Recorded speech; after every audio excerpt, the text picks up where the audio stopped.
तो मूवी की शुरुआत में हम मैक्स नाम की एक लड़की को देखते हैं जो अपनी मॉम अमांडा का वेट कर रही होती है। अब असल में अमांडा एक एक्टर रह चुकी थी जिसने 1986 में एक स्लेशर मूवी में काम किया था और अमांडा अपनी बेटी को सजेशन देती है कभी भी किसी स्लेशर मूवी में काम मत करना। अब ये दोनों घर जाने लगते हैं और अमांडा अपनी बेटी का मूड ठीक करने के लिए गाना गाने लगती है और इस दौरान ये इतना खो जाते हैं कि इनकी कार एक दूसरी कार से टकरा जाती है और इनकी कार का एक्सीडेंट हो जाता है। इसमें मैक्स की मॉम अमांडा की मौत हो जाती है। इसके 3 साल बाद हमें फिर से मैक्स दिखाई जाती है जहां मैक्स अपने दोस्त गर्टी और क्रिस के साथ कैफे में बैठी हुई थी। तभी गर्टी का स्टेप ब्रदर डंकन वहां पर आता है जो कहता है कि 1986 की मूवी ब्लड बाथ वापस से थिएटर में लग रही है तो हम उसे देखने जाएंगे। दोस्तों ये वही मूवी है जिसमें मैक्स की मॉम ने काम किया था यानी कि अमांडा ने। मैक्स शुरुआत में तो मना करती है क्योंकि वो शायद अपनी माँ को उस कैरेक्टर में नहीं देखना चाहती थी, लेकिन फिर सबके मनाने के बाद वो मान जाती है। रात को थिएटर में मैक्स,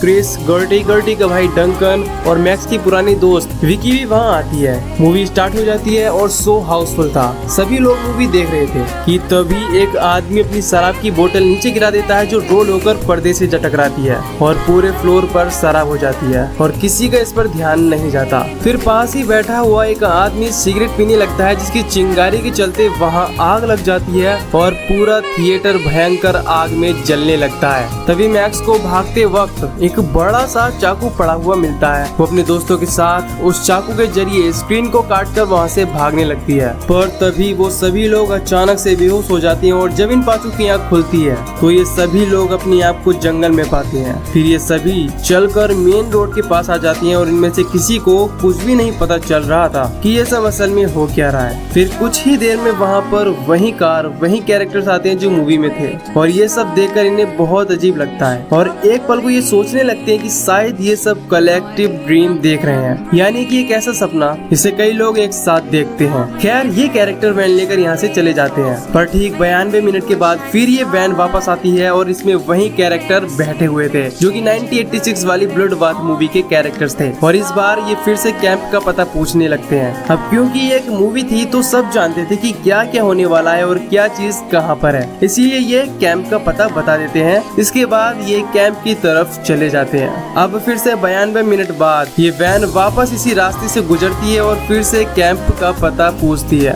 और इस बार ये सब समझ जाते हैं कि ये लोग असल में इस 92 मिनट की फिल्म में यानी कि 1986 की ब्लड बाथ मूवी में फंस चुके हैं। अब ये लोग इनके साथ बैठकर आगे जाने का फैसला करते हैं। अब इसी वैन में मैक्स की मॉम भी बैठी हुई थी जिसे देखकर मैक्स को रोना आता है, लेकिन असल में तो अमांडा मर चुकी थी। बस मूवी के अंदर अमांडा का कैरेक्टर अभी भी जिंदा था और मूवी के अनुसार ये सभी कैरेक्टर स्लम्बर पार्टी करने वाले थे और अब मैक्स और उसके दोस्तों को भी इस पार्टी में ये लोग इनवाइट कर लेते हैं। मैक्स और बाकी सबको ऑलरेडी पता था कि इस मूवी में क्या क्या होने वाला है। ये पहले भी कई बार इस मूवी को देख चुके थे। इस मूवी में बिली नाम का एक किलर था और ये किलर जहाँ पर भी पार्टी होती वहाँ पर आकर इंटीमेट होने वालों को मार डालता था। तो अब जैसे ही ये लोग जंगल की तरफ जाते हैं तो वहाँ पर 2 लोग किस कर रहे थे और वहाँ ब्लड बाथ मूवी का पहला खून होने वाला था, इसीलिए बिली आकर इन दोनों को अपनी हथियार से मार देता है। अब डंकन को लगता है कि ये एक मूवी है तो इसमें सब कुछ फिक्स होगा, इसीलिए बिली इन्हें नहीं मारेगा, पर ऐसा नहीं होता। वो बड़ा सा चाकू फेंक कर मारता है जिससे डंकन मारा जाता है। इसे देखकर इन सभी की पैंट गीली हो जाती है और ये भागकर पार्टी हाउस में आ जाते हैं।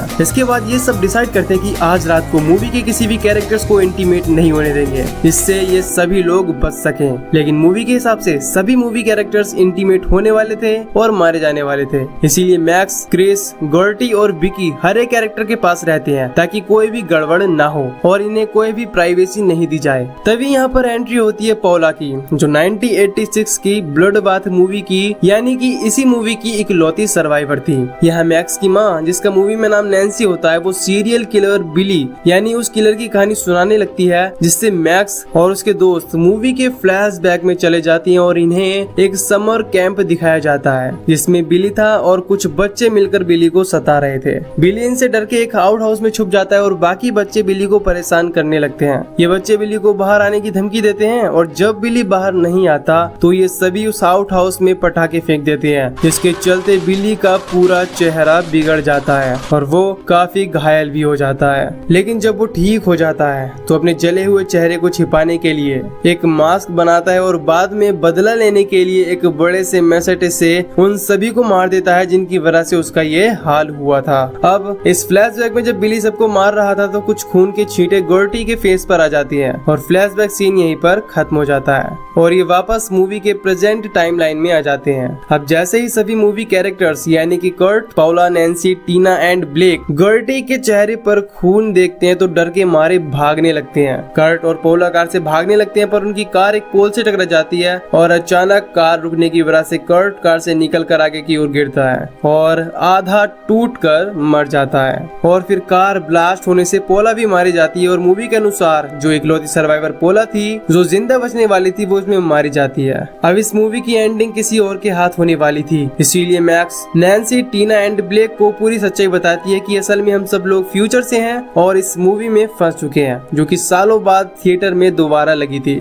नैन्सी और सारे कैरेक्टर्स ये सुनकर समझ जाती हैं और अब क्रिस एक प्लान बनाता है कि रात को ये लोग पूरे घर में ट्रैप लगाएंगे और जानबूझकर पार्टी साउंड बजाएंगे ताकि बिली आएगा और ट्रैप में फंसकर मारा जाएगा और जब वो मरेगा तो हम सभी लोग मूवी से बाहर निकल पाएंगे। इसके बाद ये सभी लोग प्लान के मुताबिक तैयारी करने लगते हैं और शाम को मैक्स अपनी मॉम अमांडा यानी नैन्सी को बोलती है कि अगर सब सही होगा तो मैं तुम्हें इस मूवी से निकाल कर बाहर अपनी दुनिया में ले जाऊंगी ताकि मुझे मेरी मॉम मिल सके। खैर रात को टीना को नाचने बोला जाता है और साउंड ऑन किया जाता है। पार्टी सॉन्ग सुनकर बिली अपनी हथियार के साथ वहाँ पर आता है और टीना इतनी डर जाती है कि वो खुद ही डर के मारे पीछे होकर बियर ट्रैप में फंसकर मारी जाती है। और फिर जब बिली अंदर आता है तो क्रिस दरवाजा बंद कर देता है जिस पर जानवरों के सींग लगे थे। तभी ब्लेक और गर्टी रस्सी काट देते हैं जिससे बिली के सीने में वो सींग घुस जाते हैं और वो फाइनली मारा जाता है। अब ब्लेक उसकी मचाटे को जैसे ही निकालने की कोशिश करता है तो बिली फिर से जिंदा हो जाता है और ब्लेक के खून में अपनी मचाटे को नहाता है। फिर मैक्स और क्रिस उसके चेस्ट में जलते हुए तीर मारती हैं और उससे डरकर ऊपर भागते हैं जहाँ पर विकी और गर्टी पेट्रोल लेकर तैयार थे पर पेट्रोल की जो बाल्टी थी वो अटक जाती है और वो बिली के ऊपर नहीं गिरती।